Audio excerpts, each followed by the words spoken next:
हैदराबाद में तेलुगु सुपरस्टार अल्लू अर्जुन के घर पर कुछ लोगों ने टमाटर फेंके, जिसकी वजह से कुछ गमले टूट गए। प्रदर्शनकारी संध्या थिएटर में हुए हादसे की मृतक रेवती के परिवार के लिए इंसाफ की मांग कर रहे थे।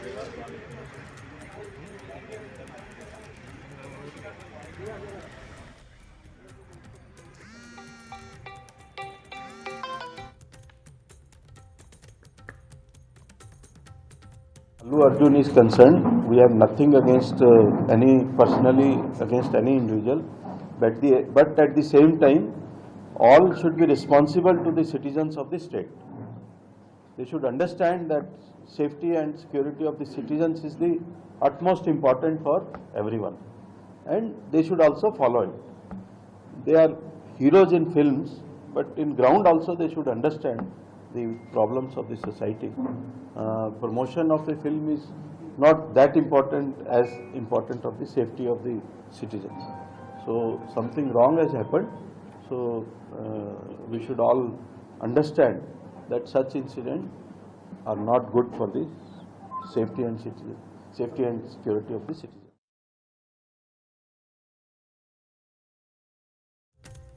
और इस बीच पुष्पा फेम अल्लू अर्जुन और तेलंगाना के मुख्यमंत्री रेवंत रेड्डी के बीच जुबानी जंग छिड़ी हुई है। तेलंगाना के सीएम ने विधानसभा में तेलुगु सुपरस्टार पर हमला बोला और कहा कि कानून सबके लिए एक है, तो अल्लू अर्जुन ने भी जवाब देने में देरी नहीं की और कहा कि मेरे चरित्र पर हमला किया जा रहा है।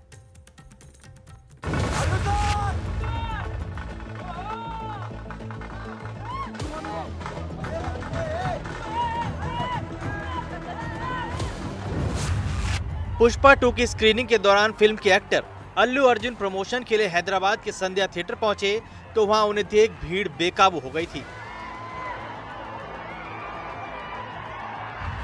उसी दौरान मची भगदड़ में एक महिला की मौत हुई और कुछ लोग घायल भी हुए थे। हादसे के बाद अल्लू अर्जुन की काफी किरकिरी हुई थी। उनके लापरवाह रवैये को महिला की मौत का जिम्मेदार बताया गया। शनिवार को AIMIM के विधायक अकबरुद्दीन ओवैसी ने ये मामला तेलंगाना की विधानसभा में उठाया। जवाब देने के लिए मुख्यमंत्री रेवंत रेड्डी आगे आए, वो अल्लू अर्जुन पर हमलावर दिखे। आप बिजनेस कर लो, आप पिक्चर निकालो, पैसे कमाओ, सरकार से इंसेंटिव्स ले लो, सब्सिडीज ले लो, स्पेशल प्रिविलेज शूटिंग के लिए जो होना है वो मांगो, मगर किसी का हत्या होने के बाद, किसी का जान बचाने के बाद, किसी का जान लेने के बाद आज स्पेशल प्रिविलेज मांगे तो ये सरकार में नहीं मिलने वाले। मैं जब तक मैं कुर्सी में रहता हूं तब तक नहीं देता हूं। रेवंत रेड्डी ने साफ किया कि कानून सबके लिए बराबर है, किसी को स्पेशल प्रिविलेज नहीं दिया जाएगा। मगर हीरो तो नहीं गया थिएटर छोड़ के, वहीं बैठा हुआ है। अभी बर्दाश्त की बाहर हो गए, पुलिस कंट्रोल भी हो गए, तब DCP आके सीधा हटा के इनके जो भी है सब सिक्योरिटी वाले पुलिस को हैंड ओवर कर देके DCP जाके हीरो को बोल दिए कि भाई तुम तुरंत निकलना, नहीं तो हम लोग अरेस्ट करना पड़ता है। बाहर गाड़ी में बिठाने के बाद फिर जाते होकर फिर रूफटॉप निकाल के फिर लोगों को ऐसा कर रहा, तो ये कैसे इंसान है? हम लोग क्या बोलना है?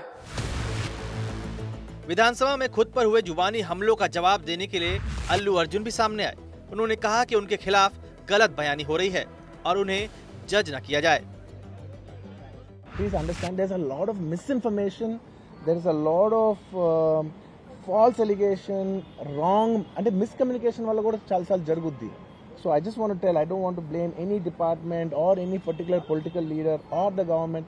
I just want to address everybody that there's a lot of misinformation. నేను ఇలా బిహేవ్ చేశాను, నేను అలా అన్నాను, నేను ఇలా చేశాను అనేది wrong allegations పడేసరికి అంతే extreme, it's humiliating and character assassination. अगर नियम और कायदे टूटेंगे तो सवाल भी उठेंगे और जवाब भी देना पड़ेगा। अल्लू अर्जुन का भावुक बयान उनके पॉपुलैरिटी को जरूर बढ़ा सकता है, लेकिन इस बड़े मामले में वो जवाबदेही से बच नहीं सकते। Bureau report, NDTV India.